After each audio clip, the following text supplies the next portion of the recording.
ব্যর্থতা কিন্তু সেটা নয় যখন আমরা কোনো কাজ করতে গিয়ে বা আমাদের যখন কোনো লক্ষ্য থাকে সেটা পূরণ করতে পারি না। ব্যর্থতা হচ্ছে আমাদের চয়েস। আমরা নিজেদের ইচ্ছেতে ব্যর্থ হই। এই পৃথিবীতে প্রত্যেকটা মানুষ যারা জীবনে সফল হতে পারে না, তারা কিন্তু অন্য কোনো ব্যক্তির কারণে বা অন্য কোনো পরিস্থিতির কারণে অসফল হয়নি, তারা তাদের নিজের ইচ্ছেতে অসফল হয়েছে। কারণ জীবন যখন আমাদের সামনে খারাপ পরিস্থিতি নিয়ে আসে, আমাদের সংঘর্ষের মুখোমুখি করে, আমাদের মধ্যে বেশিরভাগ মানুষ সেটাতে হেরে যায় এবং পড়ে গিয়ে আর উঠে দাঁড়ানোর সাহস বা শক্তি তাদের মধ্যে থাকে না, বা তারা নিজেরাই হয়তো উঠে দাঁড়াতে চায় না এবং নিজে যখন ব্যর্থ হয় তখন পরিস্থিতির দোষ দেয় বা অন্য কোনো মানুষের ওপরে তার দায় চাপিয়ে দেয়। মনে রাখবে, জীবন কিন্তু বা এই প্রকৃতি কিন্তু আমাদের সাথে কখনো খারাপ কিছু করে না। জীবন সবসময় আমাদের চায় সফল একজন মানুষ হিসাবে তৈরি করতে, কিন্তু আমরা নিজেদের ইচ্ছেতে সেটা হতে পারি না। জীবন তোমাকে বারবার ফেলে দেবে, কিন্তু ব্যর্থ তুমি তখনই হবে যখন তুমি বারবার পড়ে গিয়েও সেখান থেকে আর ঘুরে দাঁড়াবে না।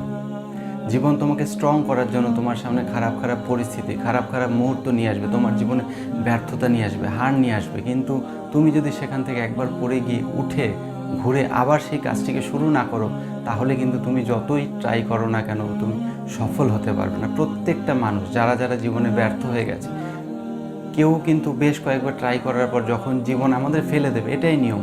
যে কোনো কাজ আমরা করতে যাবো, একবারে কেউই সফল হতে পারবে না, বেশ কয়েকবার ফেলে দেবে, সেটা ঠিক আছে এবং এটাই নিয়ম। কিন্তু তুমি পড়ে গিয়েও যখন উঠে দাঁড়াবে না, আবার সেই কাজটাকে শুরু করবে না, সেটা কিন্তু নিয়ম নয়। তোমাকে যদি সফল হতে হয় তাহলে তোমাকে পড়ে গিয়েও সেখান থেকে উঠে এসে আবার তোমাকে সেই কাজটা করতে হবে। মনে রাখবে বন্ধুরা, তুমি কিন্তু দুর্বল নয়, দুর্বল হচ্ছে সময়, আর এই সময়কে পাল্টাতে বেশি সময় লাগে না।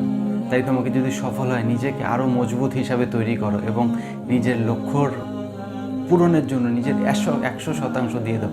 ততক্ষণ পর্যন্ত সেই বিষয়ের উপর কাজ করো যতক্ষণ না পর্যন্ত তুমি তোমার লক্ষ্যে পৌঁছচ্ছ, তুমি তোমার গন্তব্যে পৌঁছচ্ছ। কারণ তোমাকে যদি আরও 10টা মানুষকে সাহায্য করতে হয় বা তোমার থেকে নিচে যারা রয়েছে তাদেরকে টেনে উপরে তুলতে হয়, তাহলে তোমাকে আগে উপরে উঠতে হবে। তাই নিজের জন্য না হোক, আর 5টা মানুষের জন্য, আরও 5টা মানুষের জীবন বদলে দেওয়ার জন্য কিন্তু তোমাকে সফল হতে হবে।